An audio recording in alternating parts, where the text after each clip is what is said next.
दोस्तों, आज हम लोग जो है हिंदी कक्षा 10 हिंदी के विषय में देखते हैं कि कौन कौन सा जो है महत्वपूर्ण प्रश्न है जो एग्जाम में आने वाला है। तो आज इस वीडियो में आपको हम बताएंगे लेखक, यानी कि लेखक का नाम यहाँ रहेगा हेडिंग के तौर पे। उन्होंने जो है किसका रचना किया है।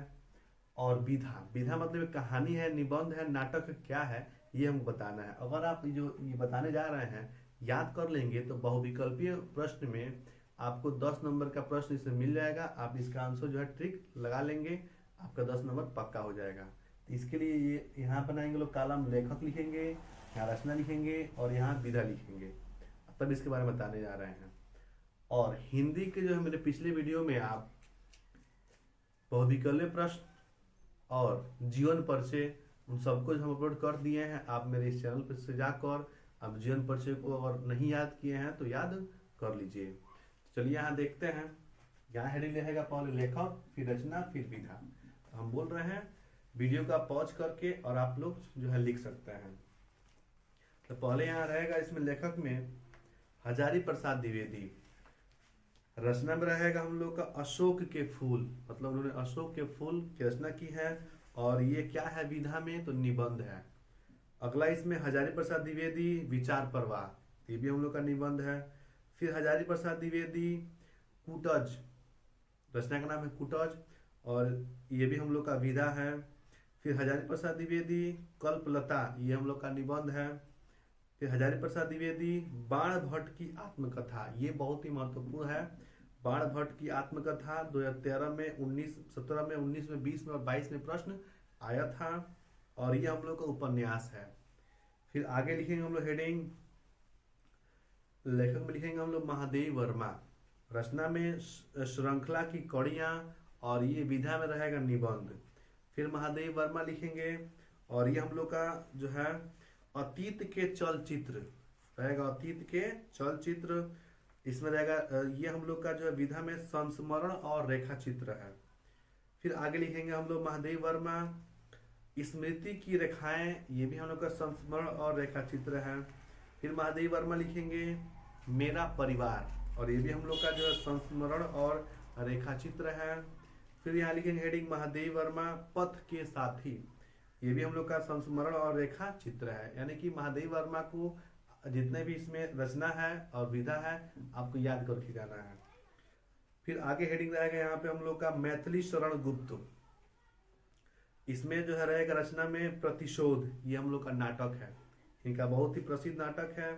अगला है राम वृक्ष बेनीपुरी पतियों के देश में उपन्यास, जितने भी राम वृक्ष बेनीपुरी का है यहाँ पे आप उसको याद कर लीजिए। ये राम वृक्ष बेनीपुरी जी का बहुत ही महत्वपूर्ण रचनाएं हैं।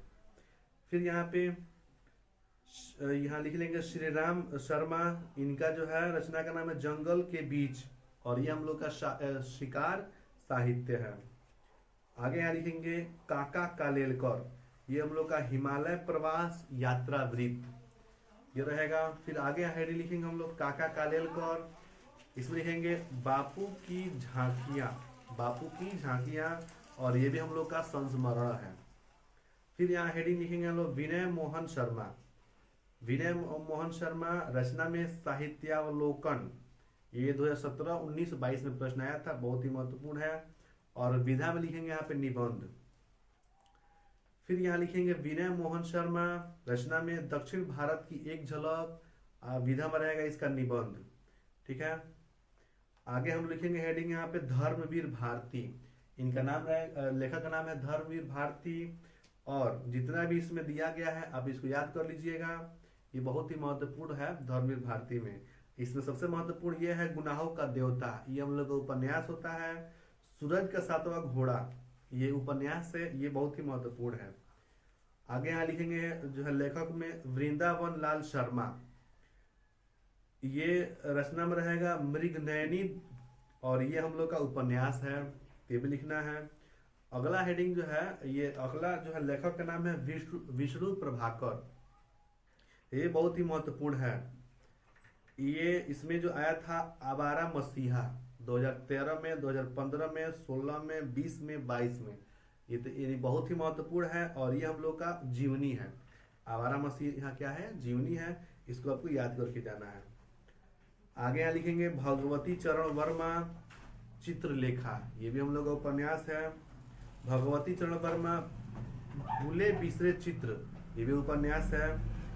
मोहन राकेश लहरों के राजहंस, ये महत्वपूर्ण है, आपको याद करके जाना है, ये हम लोग का नाटक है, इसको याद करके जाना पड़ेगा।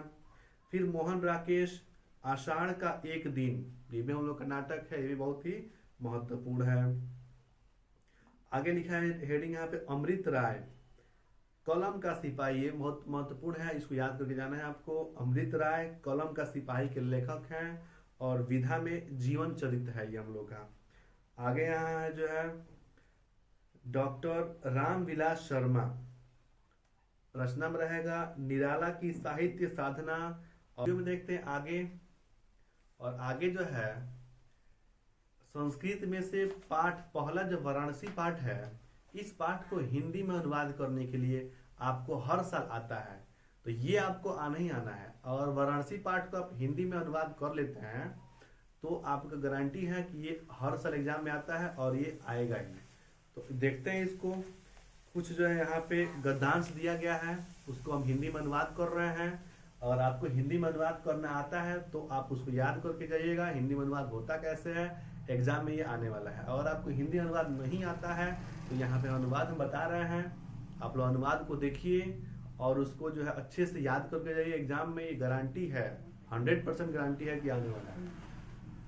तो पहला पैराग्राफ यहाँ लिखा हुआ है, पहले ध्यान से पढ़ते हैं इसको। लिखा है कि वाराणसी सुविख्याता प्राचीना नगरी, ये हम लोग संस्कृत लिखा हुआ है तो हम संस्कृत यहाँ पढ़ रहे हैं। इयम विमल सलिल तड़गड़्याम गड़्याम कूले स्थिता अस्याह घटनाम वलयाकृत्य पणेति धवल्याम चंद्रिकायाम बहुराजते अगणिता पर्यटका सुदेरभ्य देशभ्य नित्यम अत्र आयन्ति अस्या घटनायां च शोभाम विलोक्य इमा बहु प्रशंति। ये जो है 2014, 16, 19 और 2022 में भी ये प्रश्न आया था, तो इसको आपको हिंदी में अनुवाद करना है। तो पहले यहाँ लिखेंगे हम लोग हेडिंग संदर्भ। संदर्भ में यहाँ लिखा जाएगा कि प्रस्तुत गद्यांश हमारी पाठ्य पुस्तक हिंदी के संस्कृत खंड के वाराणसी पाठ से उद्धृत है, ये जो है संदर्भ होगा। अगला हेडिंग यहाँ लिखना पड़ेगा प्रसंग।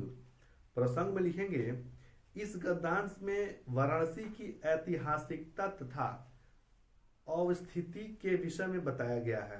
प्रसंग का मतलब इस जो है गद्यांश में किसके बारे में बात किया जा रहा है, ये हमको लिखना होता है, तो प्रसंग में हो जाएगा। अगला हेडिंग लिखेंगे अनुवाद। अब देखिए अनुवाद क्या लिखेंगे। पहले लिखा है लाइन की वाराणसी सुविख्याता प्राचीना नगरी, इसका अनुवाद होगा वाराणसी बहुत प्रसिद्ध प्राचीन नगरी है। आगे लिखा है कि इयम विमल सलिलतड्याम गड्याम कूले स्थिता, इसका हिंदी अनुवाद होगा यह स्वच्छ जल की तरंगों से युक्त गंगा के किनारे स्थित है। आप ऐसे भी लिख सकते हैं कि यह स्वच्छ जल गंगा के किनारे स्थित है, ये भी आप लिख सकते हैं। अगला लिखा है कि अस्या घट्याम वलयाकृत्य पर्णकी धौल्याम चंद्रिकायाम बहुराजते, इसका हिंदी अनुवाद होगा इसके घाटों की घुमावदार पंक्ति श्वेत चांदनी में बहुत सुंदर लगती है। आगे लिखा संस्कृत में अगणित्याम पर्यटकाम सुदेरभ्य देशभ्य नित्यम अत्र आयन्ति, तो इसको लिखेंगे हिंदी में असंख्य यात्री भ्रमण करने के लिए दूर देशों से प्रतिदिन यहाँ आते हैं। आगे लिखे अस्या घटनायां च शोभा विलोक्य इमा बहुत प्रशंति, इसका होगा और इसके घाटों की शोभा देखकर इसकी बहुत ही प्रशंसा करते हैं। तो ये गद्यांश का हिंदी में अनुवाद हो गया।